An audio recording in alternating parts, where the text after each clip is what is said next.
Oke, Assalamualaikum, selamat pagi semuanya. Perkuliahan tetap lanjutkan seperti biasa.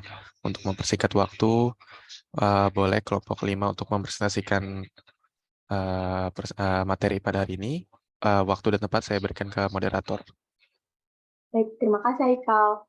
Assalamualaikum warahmatullahi wabarakatuh. Selamat pagi pada teman-teman semua yang telah hadir di sini.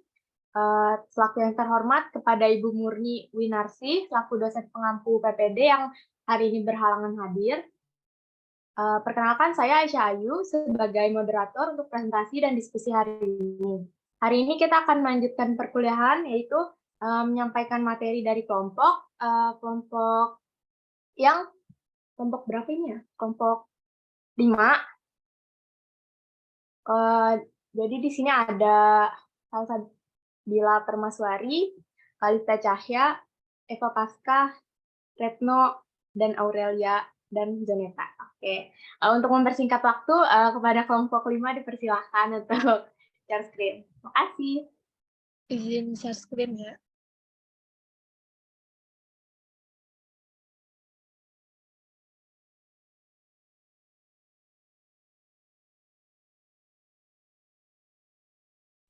Udah kelihatan belum?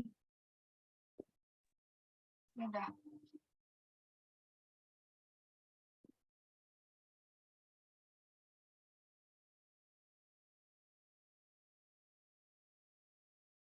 Terima kasih untuk moderator. Di sini kami dari kelompok 5 akan mempresentasikan tentang konsep dasar teori perkembangan kognitif.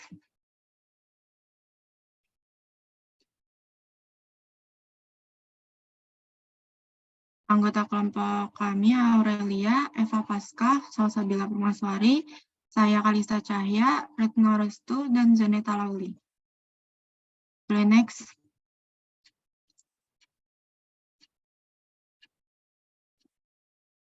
Nah, ini topik-topiknya ada pengertian kognitif dan perkembangan kognitif, fungsi kognitif, teori belajar kognitif, teori perkembangan kognitif, level perkembangan kognitif, dan yang terakhir implementasi teori perkembangan kognitif. Materi yang pertama itu pengertian kognitif. Nah, sebelum kita masuk ke pengertian perkembangan kognitif, kita harus tahu dulu pengertian dari kognitif.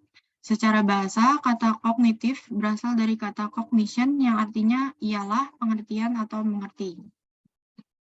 Jadi sederhananya, kognitif ialah seluruh aktivitas mental yang membuat seorang individu untuk mampu menghubungkan, mempertimbangkan, dan menilai suatu peristiwa.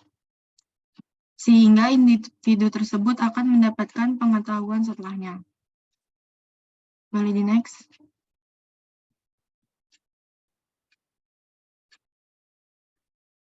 Ini ada pengertian kognitif menurut beberapa ahli.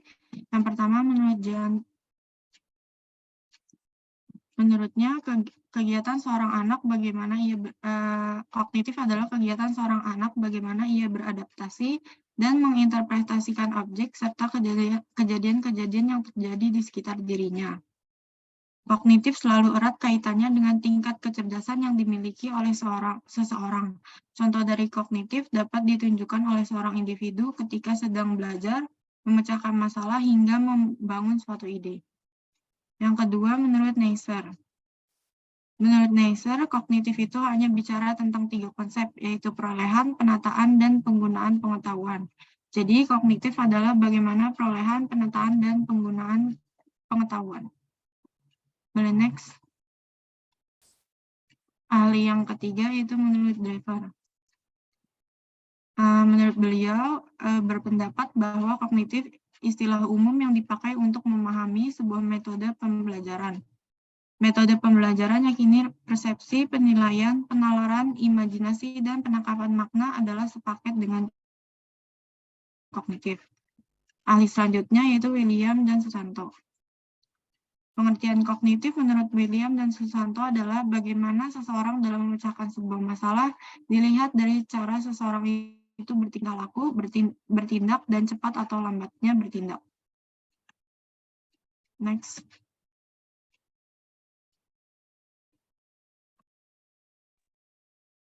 Nah, jadi dari pengertian-pengertian kognitif tersebut bisa disimpulkan bahwa pengembangan kognitif adalah perkembangan kognitif merupakan dasar bagi kemampuan anak untuk berpikir. Perkembangan kognitif dapat dimaknai sebagai tingkat kemampuan seorang individu dalam berpikir yang meliputi proses pemecahan masalah, mengingat serta mengambil keputusan.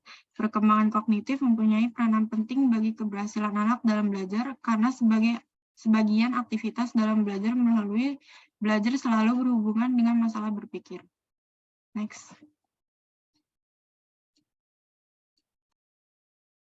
Selanjutnya ada fungsi kognitif.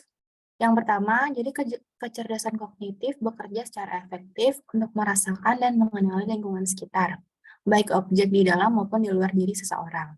Contohnya, ketika teman kita bercerita, dia baru saja mengalami masalah, kita dapat merasakan kesedihan yang dialami. Contoh yang kedua itu ada kecerdasan kognitif, ini memberikan kemampuan mengolah bahasa dengan menyesuaikan konteks dan orang yang diajak berbicara. Contohnya, setelah kita mendengar cerita teman kita, maka kita dapat berbicara secara halus dan memberikan dia semangat. Yang ketiga, kecerdasan kognitif dapat membantu seseorang merancang ide yang akan dilakukan dan melaksanakannya.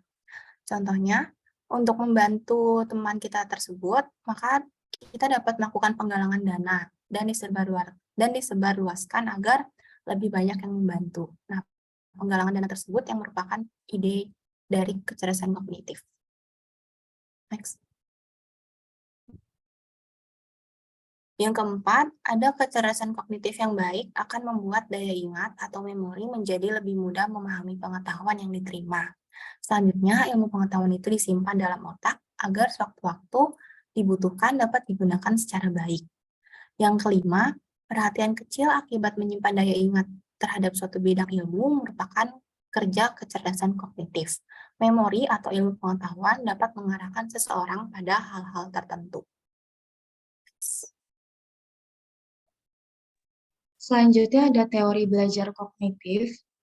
Berbeda dari bab yang sebelumnya, bahwa teori belajar itu pada pandangan behavioristik yang menjelaskan belajar sebagai perubahan perilaku yang dapat diamati sebagai hasil dari pengalaman belajar.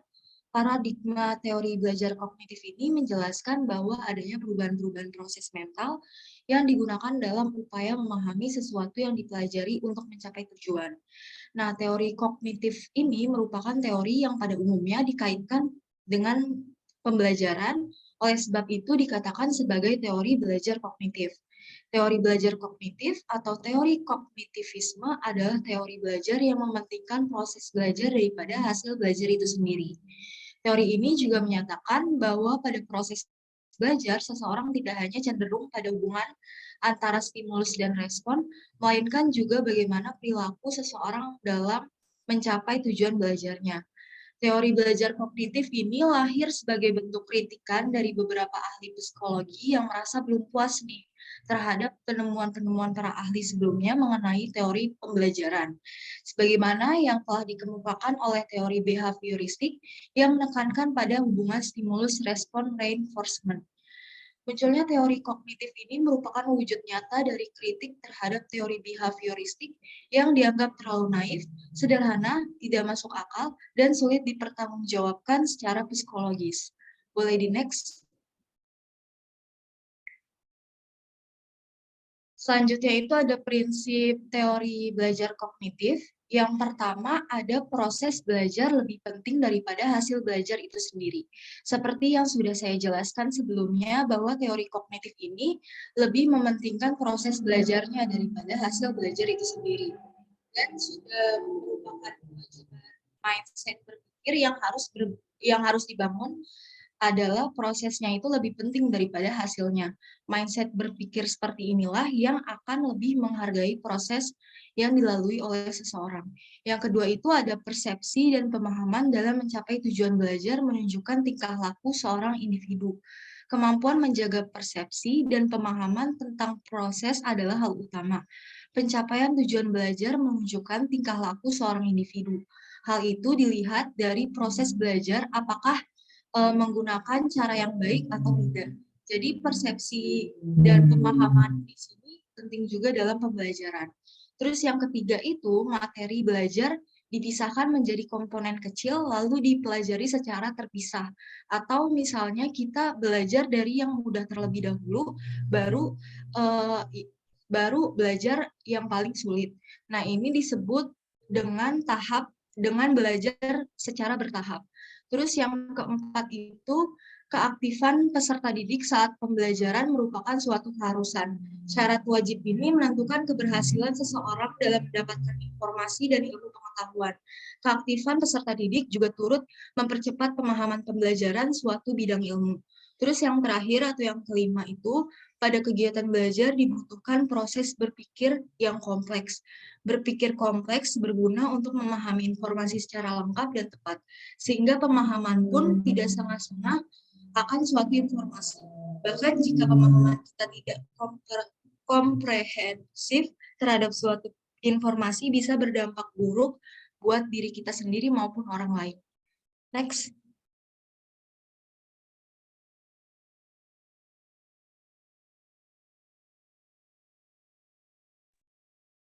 Selanjutnya ada teori perkembangan kognitif menurut para ahli. Di sini ada 3.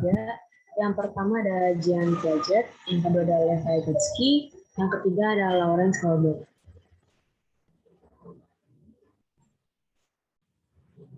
Jean Piaget. Next. Teori kognitif Piaget. Teori perkembangan kognitif versi Jean Piaget merupakan teori konstruktif kognitif yang menjelaskan bahwa anak akan terus berinteraksi dengan lingkungan sekitarnya. Hasil dari interaksi tersebut akan menghasilkan suatu hal yang bernama skema atau skemata, atau bisa juga disebut dengan skema. Sifat utama dari skema ialah bahwa skema itu akan terus bermodifikasi, bergerak, dinamis, berkelanjutan, atau tidak dapat berhenti di satu titik saja. Teori perkembangan ini menjelaskan juga bahwa kemampuan dari kognitif anak dapat berkembang secara bertahap pada rentang waktu yang berbeda-beda, termasuk perkembangan dalam mengamati ilmu pengetahuan. Jika seorang anak dipaksa untuk memiliki kemampuan yang tidak tepat dan tidak sesuai dengan waktu perkembangannya, maka akan menyebabkan gangguan pada periode emosional. Ada 4 tahapan dalam teori Piaget mengenai tahapan perkembangan kognitif. Berikut penjelasannya. Next.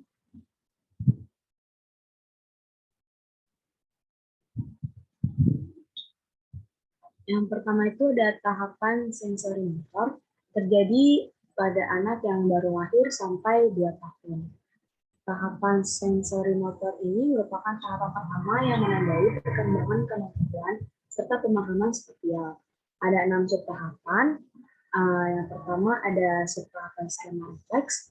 Subtahapan skema ini muncul ketika lahir hingga usia 6 minggu, serta memiliki hubungan utama dengan refleks. Yang kedua itu ada tahapan fase reaksi circular framework. Skema ini dimulai sejak usia 6 minggu hingga 4 bulan dan memiliki hubungan utama dengan munculnya kebiasaan. Yang ketiga ada subtahapan fase reaksi sirkular sekunder. Muncul ketika manusia telah berada di antara usia 4 hingga 9 bulan dan memiliki hubungan utama dengan koordinasi antara pemaknaan serta penglihatan. Yang keempat, ada subtahapan koordinasi reaksi sirkular sekunder. Muncul sejak usia 9 hingga 12 bulan ketika berkembangnya kemampuan untuk melihat suatu objek sebagai hal yang permanen meski terlihat berbeda apabila dilihat dari sudut yang berbeda. Disebut juga sebagai permanensi objek. Yang kelima ada subtahapan fase reaksi sirkular tersier. Muncul sejak usia 12 hingga 18 bulan serta memiliki hubungan utama dengan penemuan cara baru demi mencapai tujuan. Yang terakhir ada subtahapan awal representasi simbolik. Memiliki hubungan utama dengan tahapan awal dari kreativitas. Next.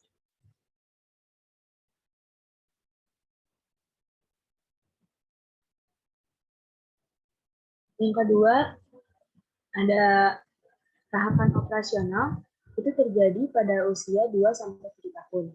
Derajat berpendapat bahwa dalam tahapan perkembangan kognitif yang kedua ini muncul fungsi psikologis. Anak yang masuk pada tahapan profesional akan memiliki kemampuan untuk berpikir secara simbolis yang lebih berkembang, memiliki kemampuan berpikir logis, sifat intuitif, egosentris, animisme, kemampuan berbahasa yang lebih lengkap, kemampuan imajinasi yang kuat, serta memiliki kemampuan memori yang lebih populer. Yang ketiga ada tahapan operasional kognitif terjadi pada usia 7-11 tahun. Tahapan ketiga dalam perkembangan kognitif muncul pada rentang usia 7-11 tahun. Ada ciri pada tahapan ketiga ini yaitu pemulihan logika yang memadai. Kemudian pada tahapan ketiga ini pula ada beberapa subtahapan yang penting lainnya, yaitu pengurutan. Pengurutan itu subtahapan ini di mana mempunyai kemampuan untuk mengurutkan objek sesuai dengan bentuk, ukuran, serta ciri lainnya. Yang kedua ada klasifikasi, ialah kemampuan anak untuk memberikan nama serta mengidentifikasi serangkaian benda sesuai dengan ukuran, tampilan, serta karakteristik lainnya. Yang ketiga ada desentery. Desentery ini anak mulai mempertimbangkan aspek-aspek dari permasalahan hingga mampu memecahkannya. Yang keempat ada reversibility, merupakan tahap di mana anak akan mulai paham bahwa jumlah atau benda dapat diubah, lalu dikembalikan lagi kepada tempat yang semula. Yang kelima ada konservasi, di mana tahapan anak mulai memahami bahwa panjang, kuantitas, serta jumlah benda tidak berhubungan dengan tampilan maupun pengaturan dari suatu objek atau benda tertentu. Yang terakhir adalah penghilangan sifat egosentris, di mana anak akan mampu melihat suatu hal dari sudut pandang orang lain dan tidak lagi memiliki sifat egosentris. Next.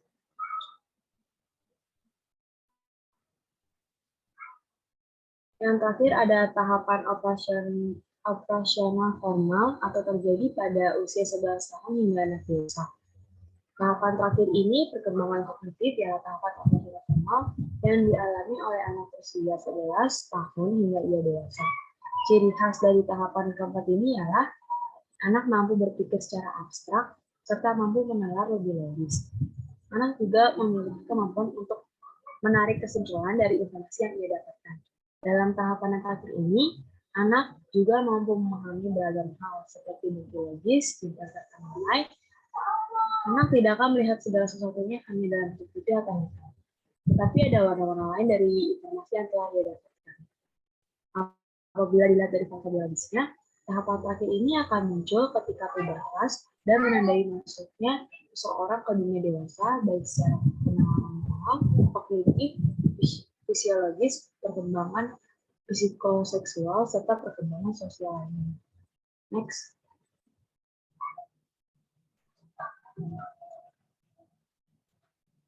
Selanjutnya adalah Vygotsky.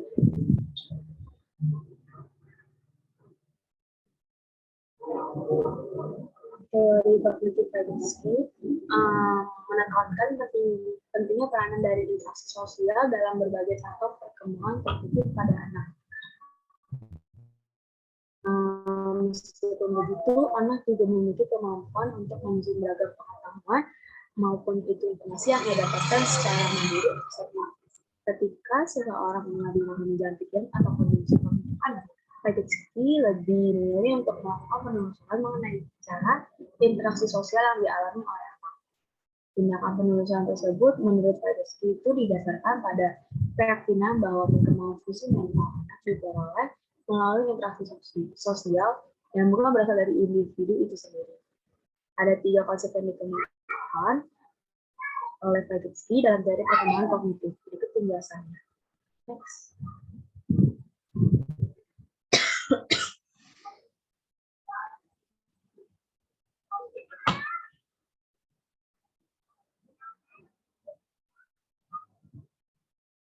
Yang pertama itu ada zone of proximal development, bisa disingkat dari ZPD, atau konsep zona perkembangan proksimal. Pada umumnya ZPD berupa suatu aktivitas mengajar di mana terdapat dua, yaitu ada dua.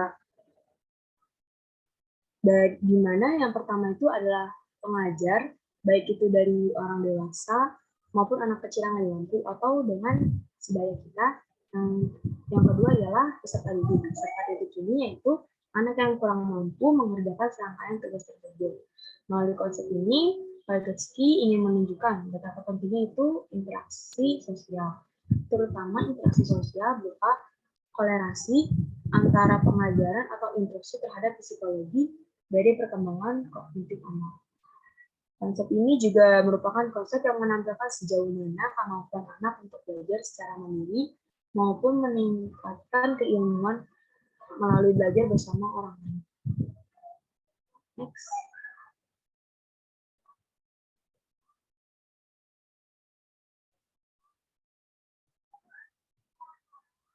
Yang kedua ada scaffolding. Scaffolding adalah mekanisme di mana pendukung yang membantu seorang belajar untuk berhasil menyelesaikan tugas dalam zona perkembangan maksimalnya.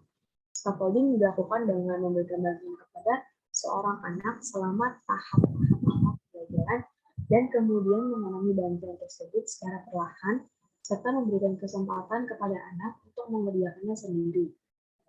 Yang ketiga ada bahasa dan pemikiran. Konsep ketiga dari teori perkembangan kognitif menurut Vygotsky ialah bahasa dan pemikiran. Maksudnya, fungsi bahasa bukan hanya sebagai alat komunikasi sosial, bahasa dalam perkembangan kognitif juga memiliki fungsi sebagai alat untuk memantau, merencanakan maupun mengontrol aktivitas dari anak.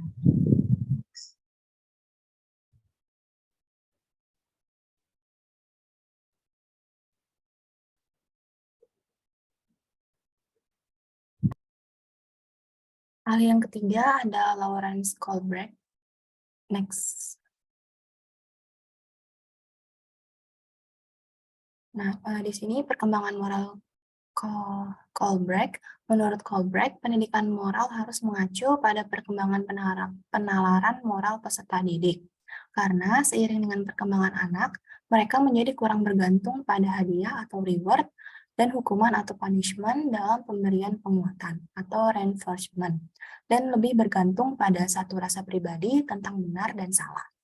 Hal ini dianggap mencerminkan internalisasi mereka atas kode moral masyarakat. Perubahan dari kode moral eksternal ke internal ini merupakan fokus utama dalam kajian pendidikan moral. Tahap-tahap perkembangan moral menurut Kohlberg sebagai berikut. Tahap yang pertama, itu moralitas heteronomus, yaitu perilaku moral dikaitkan dengan hukuman. Apapun yang dihargai adalah baik, apapun yang dihukum adalah buruk, dan anak-anak mematuhinya karena mereka takut dihukum. Tahap yang kedua itu ada individualisme tujuan dan pertukaran instrumental. Mengejar kepentingan-kepentingan individual dipandang sebagai hal yang benar untuk dilakukan. Oleh karena itu, perilaku dikatakan baik apabila memenuhi kepentingan pribadi. Next.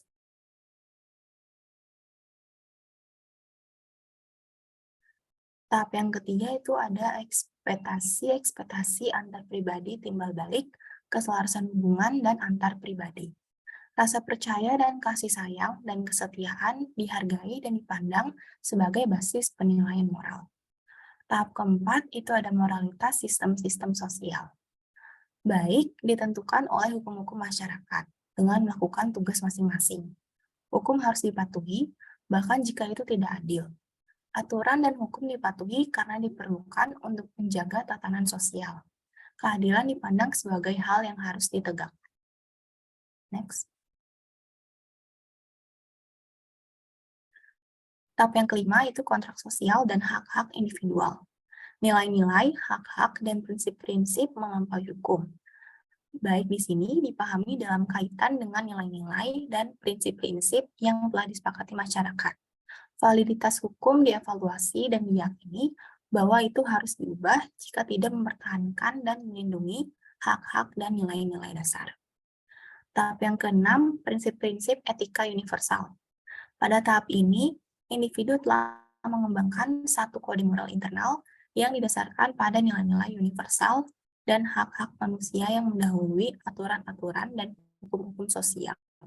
Ketika dihadapkan pada konflik antara hukum dan nurani, nurani akan diikuti meski ini dapat melibatkan risiko pribadi. Next.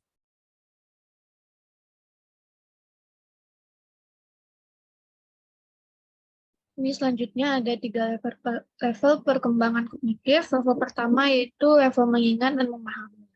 Level ini menunjukkan tingkat kemampuan yang paling rendah karena hanya menuntut pengetahuan dan pemahaman peserta didik. Jika mengacu pada taksonomi Bloom, soal level 1 ini mencakup C1 mengingat dan C2 memahami. Level kedua, level mengaplikasikan. Pada level ini, tingkat kemampuannya tentu lebih tinggi daripada level 1 karena menuntut peserta didik untuk mampu menerapkan. Jika mengacu pada taksonomi Bloom, soal level 2 mencakup soal C3 atau mengaplikasikan. Level ketiga yaitu level menganalisis, mengevaluasi, dan mencipta. Tingkat kemampuan soal pada level 3 ini paling tinggi di antara 2 level sebelumnya karena menuntut peserta didik untuk bisa menganalisis, menyintesis, dan mengevaluasi. Jika mengacu pada taksonomi Bloom, soal level 3 ini mencakup soal C4, menganalisis, C5, mengevaluasi, dan C6, mencipta. Tadi kan ada menyinggung sedikit taksonomi Bloom. Jadi apa sih itu taksonomi Bloom? Taksonomi Bloom adalah struktur hierarki yang mengidentifikasi skill mulai dari tingkat yang rendah hingga yang paling tinggi. Tentunya untuk mencapai tujuan yang lebih tinggi, level yang rendah harus dipenuhi lebih dulu. Dalam kerangka konsep ini, tujuan pendidikan ini oleh Bloom dibagi menjadi 3 domain atau ranah: kemampuan intelektual, yaitu kognitif, afektif, dan psikomotorik. Pada aspek ranah kognitif terdapat 6 aspek. Yang pertama ada C1, pengetahuan. Dalam jenjang ini menekankan pada kemampuan dalam mengingat kembali materi yang telah dipelajari, seperti pengetahuan tentang istilah, fakta khusus, konvensi, kecenderungan dan urutan, klasifikasi dan kategori, kriteria, serta metodologi. Yang kedua, C2, pemahaman. Pada jenjang ini, pemahaman diartikan sebagai kemampuan dalam memahami materi tertentu yang dipelajari. Kemampuan tersebut yakni translasi, interpretasi, dan ekstrapolasi. C3, penerapan. Aplikasi dapat diartikan sebagai kemampuan menerapkan informasi dalam situasi nyata, di mana peserta didik mampu menerapkan pemahamannya dengan cara digunakan secara nyata. C4, analisis. Dalam jenjang analisis digunakan untuk menguraikan suatu materi menjadi komponen-komponen yang lebih jelas. Kemampuan tersebut dapat berupa analisis elemen atau unsur, analisis hubungan, dan analisis prinsip-prinsip organisasi. C5, sintesis. Pada jenjang sintesis dimaknai sebagai kemampuan memproduksi dan mengkombinasikan elemen-elemen untuk membentuk sebuah struktur yang unik. Kemampuan ini berupa memproduksi komunikasi, rencana atau kegiatan utuh, dan hubungan abstrak. Yang terakhir, C6 atau evaluasi. Di jenjang ini bisa diartikan sebagai kemampuan menilai manfaat suatu hal untuk tujuan tertentu berdasarkan kriteria yang jelas. Kegiatan ini berkaitan dengan nilai suatu ide, kreasi, cara, ataupun metode.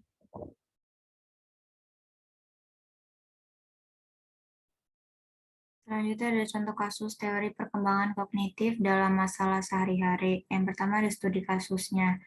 Kesal kepada orang tuanya membuat Enji, remaja putri asal Kecamatan Kluring, Banyuwangi, ini kabur dari rumah. Orang tuanya pun kelimpungan. Kasus ini bahkan berimbas pada orang lain. Informasi menyebutkan Enji menghilang dari rumah orang tuanya pada Sabtu tanggal 28 bulan 1 2012 sekitar pukul 14.00 WIB karena khawatir hal buruk menimpa anaknya. Hal itu dilaporkan pihak keluarga ke Polsek Luring. Kini orang tua Enji dapat bernafas lega lagi karena putrinya tersebut berhasil ditemukan oleh polisi. Enji didapati bersama Untung, teman laki-lakinya, di depan RSUD Genteng. Selasa 31 bulan 1 2012. Sekitar pukul 12 WIB tadi, Angie kita dapati bersama temannya berinisial UT. Jelas kasih Humas Polsek Luring, Aibtu Eko Laksono kepada detiksurabaya.com di kantornya. Selanjutnya, baik Angie maupun Untung langsung diamankan ke Polsek Luring. Bisa next. Nah, yang kedua masih analisis masalah. Kasus tersebut merupakan salah satu contoh masalah yang menghambat perkembangan kognitif pada remaja. Pada kedua kasus ini, remaja tidak dapat memilih alternatif penyelesaian masalah sekolah dan keluarganya secara tepat. Remaja seharusnya menyelesaikan masalah dengan memikirkan dulu secara teoritis, menganalisa masalahnya dengan mengembangkan penyelesaian, memulai berbagai hipotesis yang mungkin ada. Namun dalam keadaan ini, remaja tidak menggunakan kemampuan kognitifnya tersebut dalam menyelesaikan masalah. Ketidaktepatan pengambilan alternatif penyelesaian pada kasus tersebut menyebabkan akibat yang sangat buruk. Akibat yang ditimbulkan pada kasus ini adalah hilangnya rasa hormat dan menghargai orang tua pada diri remaja. Untuk menghindari akibat negatif ini, maka harus ada solusi yang tepat atas masalah seperti kasus ini.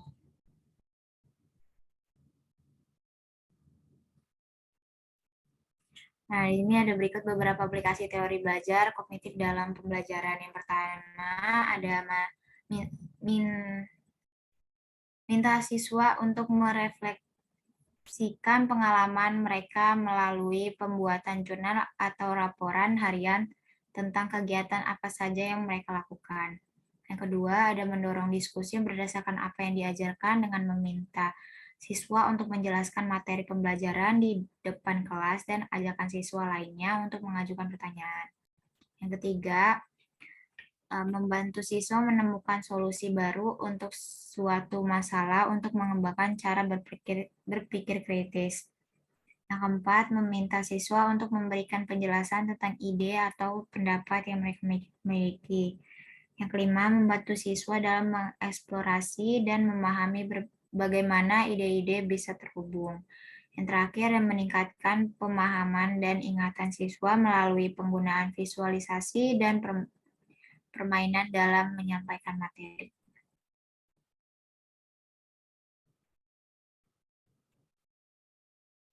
Nah, yang terakhir ada kesimpulan dari materi ini adalah teori belajar kognitif memiliki peranan penting dalam mengubah mental dari peserta didik. Maka dari itu, teori belajar kognitif lebih mengutamakan proses pembelajaran daripada hasil dari pembelajaran itu sendiri. Seorang guru yang menerapkan teori belajar kognitif selalu percaya bahwa proses belajar bisa mengubah mental dan cara berpikir yang cukup kompleks. Sederhananya, teori belajar kognitif tidak harus dilihat dari perubahan tingkah laku peserta didik, tetapi lebih mementingkan yang dimiliki oleh peserta didik dalam melihat atau menilai suatu hal.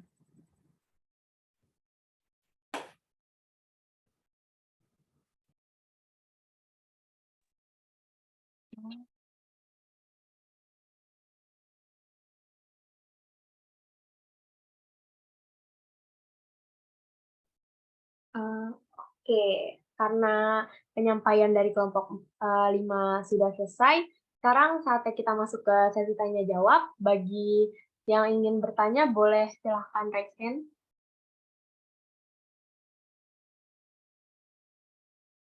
Oke, udah ada Haikal Dito, Siska, dan Dwi. Haikal, silahkan sampaikan pertanyaannya. Oke, terima kasih moderator yang telah memberikan saya kesempatan untuk bertanya. Sebenarnya pertanyaan saya mungkin inti ya. Jadi gimana sih cara mengembangkan kemampuan kognitif anak dengan cara yang paling efisien gitu? Terima kasih. Baik, terima kasih Haikal. Pertanyaannya akan kami simpan dulu sebelumnya. Silahkan dilanjut ke Dwi. Oke, terima kasih moderator izin bertanya. Apakah kecerdasan kognitif selalu bisa membantu seseorang merencanakan ide? Serta apakah fungsi itu sangatlah berguna di kehidupan sehari-hari? Terima kasih. Oke, terima kasih Dwi. Boleh dilanjut Siska. Oke, terima kasih moderator. Izin bertanya kepada kelompok. Salah satu prinsip dari teori kognitif itu kan apa ya? Partisipasi dari keaktifan dari peserta didik. Nah, menurut kelompok apa cara paling efektif dan paling nyata yang ampuh gitu untuk memancing agar peserta didik itu mau turut ikut aktif dalam proses pembelajaran? Terima kasih. Baik, terima kasih Siska. Oke, karena udah ada 3 pertanyaan nih.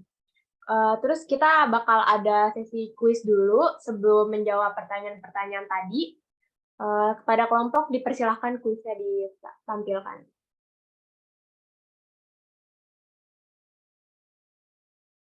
Baik, terima kasih moderator. Jadi nanti teman-teman bisa join di kodenya ya. Bentar, izin share screen ya.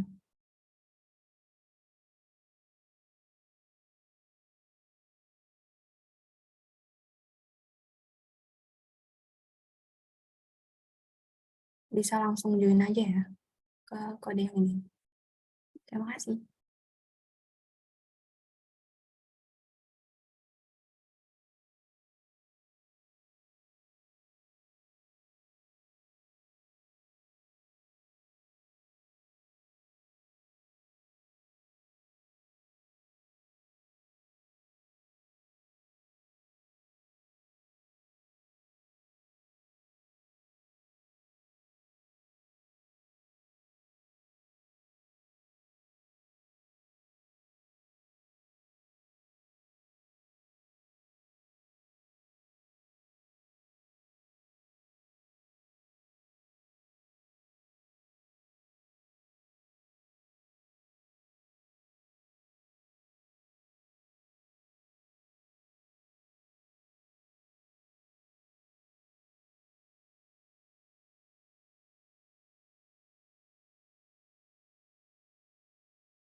Ini join kuisnya kita tunggu sampai 10.52 ya.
Kuisnya mau dimulai ya. Selamat mengerjakan.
kuisnya udah selesai. Jadi karena kuisnya udah selesai, kita dapat pemenangnya. Yang pertama itu ada Faisal Rafli, yang kedua ada Dwi Agustina, dan yang ketiga ada Miss Ika.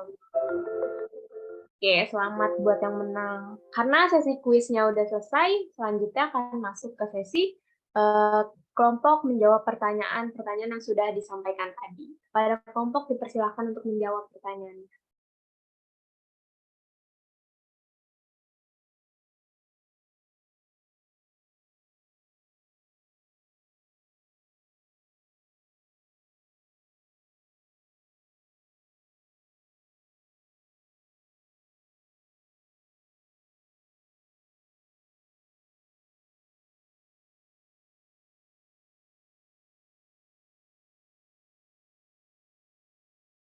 Oke, saya mau jawab pertanyaan dari Haikal.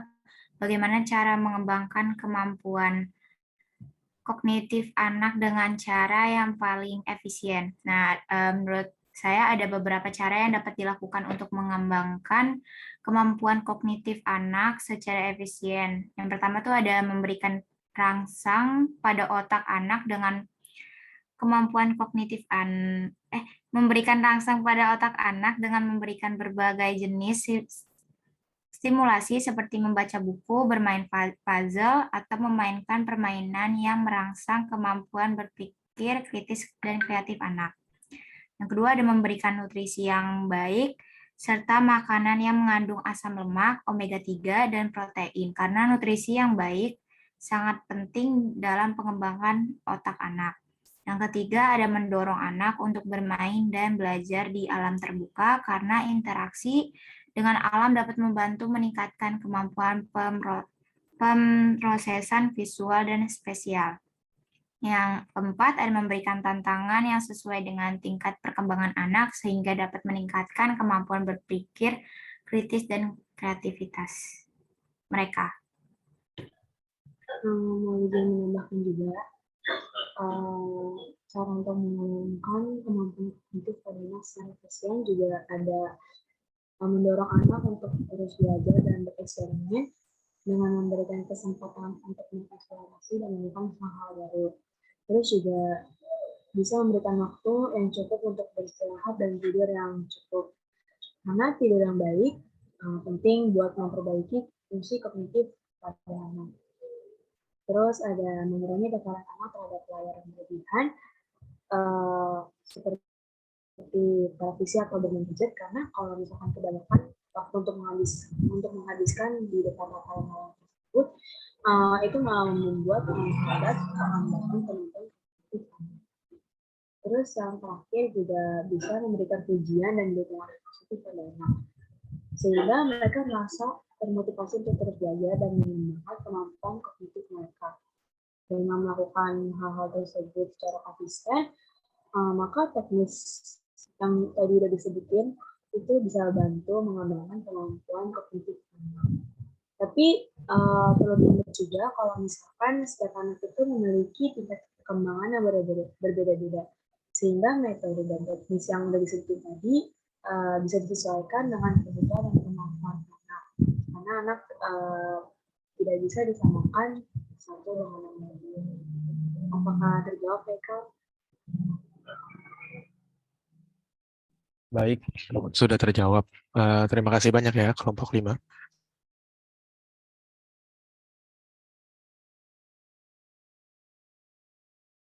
Selanjutnya saya akan menjawab pertanyaan Dwi.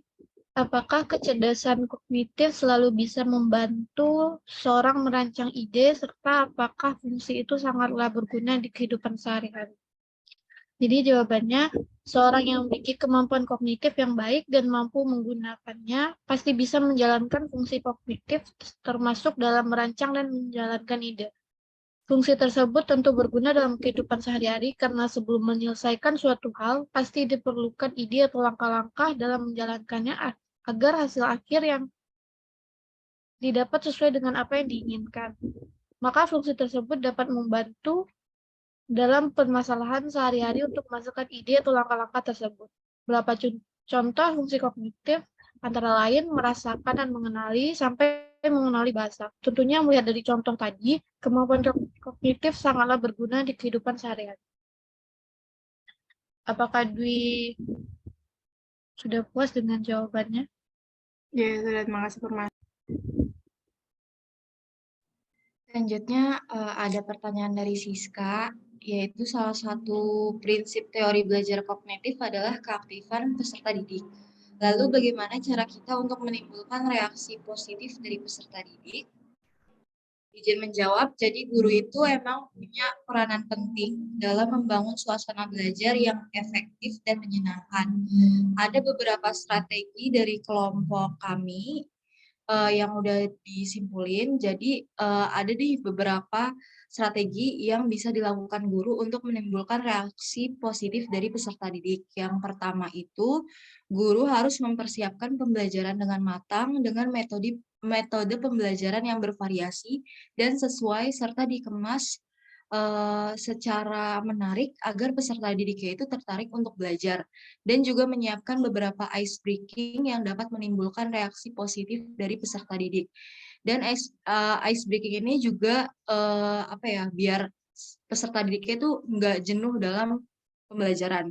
Terus yang kedua itu, guru harus mempertimbangkan jeda dan transisi terutama saat perpindahan dari satu aktivitas ke aktivitas yang lain. Transisi yang terburu-buru cenderung membingungkan siswa dan membuat siswa merasa lelah, sedangkan jeda dan transisi yang terlalu lama akan menurunkan energi dan perhatian siswa sehingga reaksi siswa terhadap pembelajarannya itu menjadi kurang baik atau kurang positif.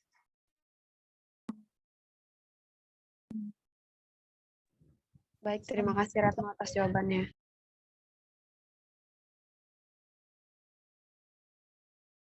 Oke, karena semua pertanyaan udah terjawab kan ya tadi? Sudah, karena pertanyaan-pertanyaan yang ditanyakan tadi sudah terjawab, izinkan saya menyimpulkan hasil diskusi pada hari ini. Jadi teori kognitif ini sangat penting bagi pembelajaran dalam mengubah mental para peserta didik. Teori belajar kognitif tidak harus dilihat dari perubahan tingkah laku sang peserta didik, namun kita lebih mementingkan bagaimana para peserta didik melihat atau menilai suatu hal. Dengan kesimpulan yang saya sampaikan ini, berakhirlah presentasi dan diskusi kita pada hari ini. Terima kasih kepada teman-teman kelompok yang sudah menyampaikan materi. Terima kasih juga kepada para teman-teman atas antusias dan partisipasinya pada diskusi kelompok pada hari ini. Saya selaku moderator, mohon maaf apabila terdapat kesalahan. Assalamualaikum warahmatullahi wabarakatuh. Waalaikumsalam warahmatullahi wabarakatuh. Ya, terima kasih Aisyah, terima kasih juga kelompok 5 yang sudah mempresentasikan materi pada hari ini. Terima kasih juga Aisyah sebagai moderator dari perwakilan kelompok 6. Dengan begitu, Haikal sebagai PJ mata kuliah PPD sebagai perwakilan dari Ibu Murni yang tidak bisa datang hari ini karena terdapat undangan, izin untuk mengakhiri pertemuan kita pada hari ini. Teman-teman sudah boleh leave karena partisipan sudah rekam siapa saja yang sudah datang. Terima kasih semuanya. Wassalamualaikum warahmatullahi wabarakatuh.